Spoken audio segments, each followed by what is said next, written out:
Landing in England with all his effects and a score of trusty followers, he bought a fine property, settled and died, and left a good name behind him. And that good name had been well kept up, and the property had increased and thriven, so that the present lord was loved and admired by all the neighbourhood. In one thing, however, he had been unlucky, at least in his own opinion. 10 years of married life had not found issue in parental life. All his beautiful rocks and hills, lovely streams and glorious woods, green meadows and golden cornlands must pass to his nephew and not to his child, because he had not gained one. Being a good man, he did his best to see the thing in its proper light. Children, after all, are a plague, a risk, and a deep anxiety. His nephew was a very worthy boy, and his right should be respected.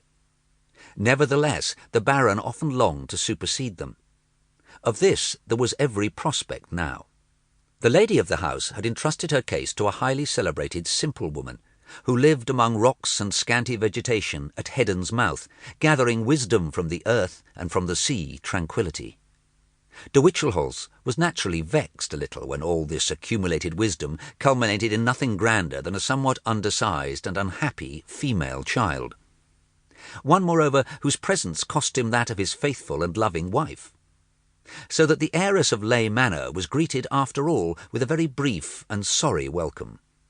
Jennyfried, for so they named her, soon began to grow into a fair esteem and good liking. Her father, after a year or two, plucked up his courage and played with her, and the more he played, the more pleased he was, both with her and his own kind self. Unhappily, there were at that time no shops in the neighbourhood. Unhappily, now there are too many.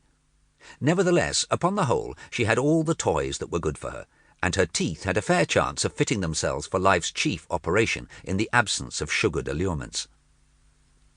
A brief and meagre account is this of the birth and growth and condition of a maiden whose beauty and goodness still linger in the winter tales of many a simple homestead. For sharing her father's genial nature, she went about among the people in her soft and playful way, knowing all their cares and gifted with a kindly wonder at them, which is very soothing. All the simple folk expected condescension from her, and she would have let them have it if she had possessed it.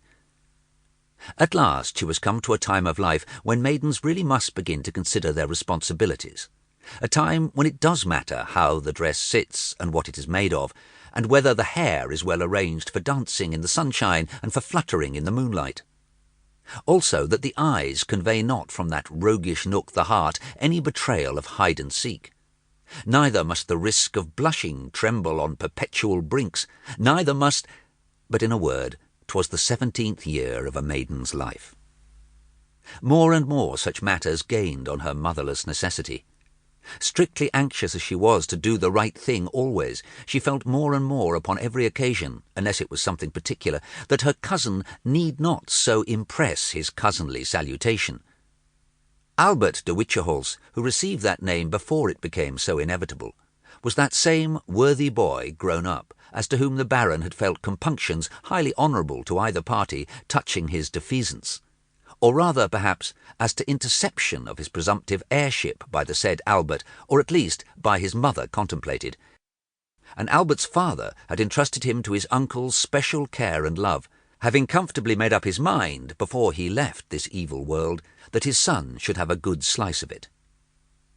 Now, therefore, the Baron's chief desire was to heal all breaches and make things pleasant, and to keep all the family property snug by marrying his fair Jennyfried, or Frida as she was called at home, to her cousin Albert, now a fine young fellow of 25. De Whichelholz was strongly attached to his nephew, and failed to see any good reason why a certain large farm near Martinhoe, quite a huge cantle from the Ley estates, which by a prior device must fall to Albert upon his own demise, should be allowed to depart in that way from his posthumous control. However, like most of our fallible race, he went the worst possible way to work in pursuit of his favourite purpose. He threw the young people together daily, and dinned into the ears of each perpetual praise of the other. This seemed to answer well enough in the case of the simple Albert. He could never have too much of his lively cousin's company, neither could he weary of sounding her sweet excellence. But with the young maid it was not so. She liked the good Albert well enough, and never got out of his way at all.